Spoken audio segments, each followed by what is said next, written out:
નમસ્કાર વિદ્યાર્થી મિત્રો, આજે વાત કરીશું ધોરણ 8 અને વિષય ગુજરાતીના ચેપ્ટર નંબર 18 એટલે કે કાવ્ય છે આપણો અહીં દુહા, મુક્તક અને હાઈકુનું સંપૂર્ણ અધ્યયન પોથીનું સોલ્યુશન મેળવીશું.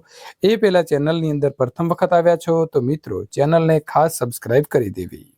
વિદ્યાર્થી મિત્રો, જોઈશું આપણે દુહા, મુક્તક અને હાઈકુમાં પ્રશ્ન નંબર 1. તમે સાંભળેલા કોઈ પણ બે દુહા લખીને એને સમજાવો. બડા હુઆ તો ક્યા હુઆ, જૈસે પેડ ખજૂર, पंथी को छाया नहीं, फूल लागे अति दूर. ઉપરની પંક્તિમાં કવિ કહે છે કે જે વ્યક્તિ મોટો હોય છે પણ બીજાને કંઈ કામ ન આવે તો તે શું કામનું.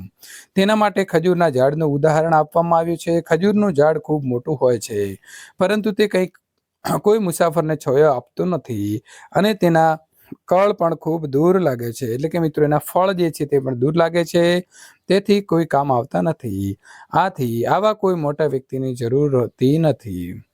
दुख में सुमिरन सब करे, सुख में करे ना कोई, जो सुख में सुमिरन करे दुख काहे को होय. ઉપરની પંક્તિમાં સુખ દુઃખની વાત કરવામાં આવી છે. જ્યારે લોકોને દુઃખ આવે ત્યારે તે ભગવાનને પ્રાર્થના કરે છે.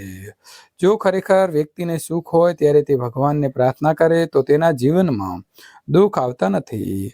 દુઃખમાં સમયમાં જ ભગવાનને પ્રાર્થના કરવી તે યોગ્ય નથી. સુખ દુઃખમાં સતત ભગવાનને યાદ કરવા જોઈએ.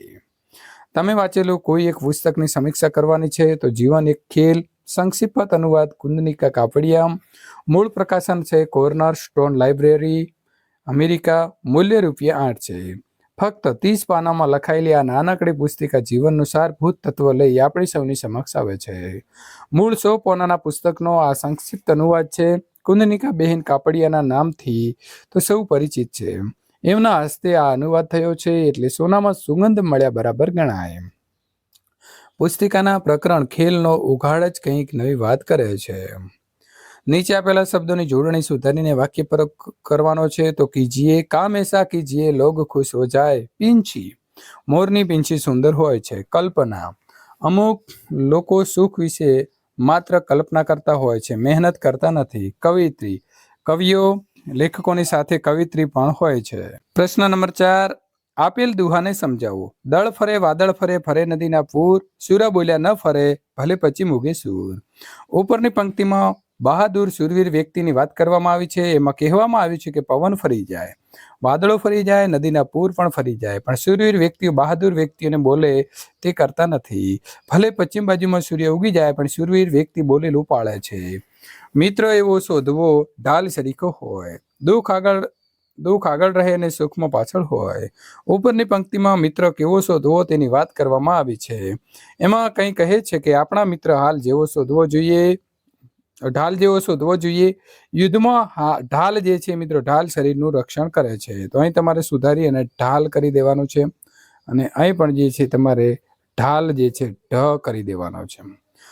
તે શરીરનો સાથ છોડતી નથી. એવી રીતે મિત્ર પણ એવો શોધવો જોઈએ જે સુખ અને દુઃખમાં સાથે રહે. દુઃખ આવે ત્યારે સાથ છોડી દેનાર મિત્રને મિત્ર બનાવવો નહીં. પ્રશ્ન નંબર 5. 2 હાઈકુ બનાવો અને લખો. મારી નથી તું પણ કેમ હંમેશા મારી લાગે છે. દુર્વ્યવહાર ક્રોધના બહાનામાં કરવો નહીં. નમ્ર રહીએ, વિવેકથી રહીએ એ જ સોંપે છે. પ્રશ્ન નંબર 6. તમારા વિસ્તારમાં ગવાતા કોઈ પણ 2 દુહા લખો. શિયાળે સોરઠ ભલો, ઉનાળે ગુજરાત, ચોમાસે વાગડ ભલો, કચ્છડો બારી માસ. આવ નહીં, આદર નહીં, નહીં નૈનોમાં ને, તે ઘર કદી ના જઈએ, ભલે કંચન વરે મેં. નીચેના દુહા છે તેનો વિચાર વિસ્તાર કરવાનો છે. ગુણની ઉપર ગુણ કરે એ તો વ્યવરાવટ, અવગુણ ઉપર ગુણ કરે ખરી ખતરિયાવટ. ઉપરની પંક્તિમાં કવિ કહે છે કે કોઈ આપણી સાથે સારો વ્યવહાર કરે છે તો આપણે પણ તેની સાથે સારો વ્યવહાર કરીએ છીએ.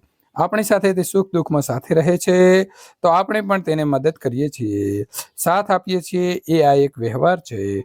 પણ જો કોઈ વ્યક્તિ આપણી સાથે દુર્વ્યવહાર કરે, ખરાબ વ્યવહાર કરે તો પણ આપણે તેના મનમાં ન રાખતા તેની સાથે સારો વ્યવહાર કરીએ એ સાચો ધર્મ છે, એ જ સાચી મિત્રતા છે, એ જ સાચો ક્ષત્રિય ધર્મ છે. પ્રશ્ન નંબર 8. નીચેના મુક્તકનો વિચાર વિસ્તાર કરો. સૂકા પર્ણો વન ગજવતા, શાંત લીલા સદાય. આપણે જાણીએ છીએ કે જ્યારે આપણે ચાલીએ ત્યારે સૂકા પર્ણો પડી ગયા હોય તો આખે વનમાં કે આખે જગ્યાની અંદર અવાજ આવે છે અને જે લીલા પર્ણો એ અવાજ કરતા નથી. તે ઉદાહરણ દ્વારા કવિએ સુંદર રીતે સમજાવ્યું છે કે સૂકા પર્ણો એટલે કે આપણે જો ઊંચે અવાજ કરીએ તો આખા ગામ ગજવતા હોઈએ, જ્યારે લીલા પર્ણો શાંતિથી પોતાનું પૂર્ણ કરી નાખે છે. વિદ્યાર્થી મિત્રો, આ પ્રકારે આગળ સાંડ નાથિયાનું જો સોલ્યુશન મેળવવા માંગો છો તો અહીં આપેલી એન્ડ સ્ક્રીન ઉપર ક્લિક કરી અને મેળવી શકો છો.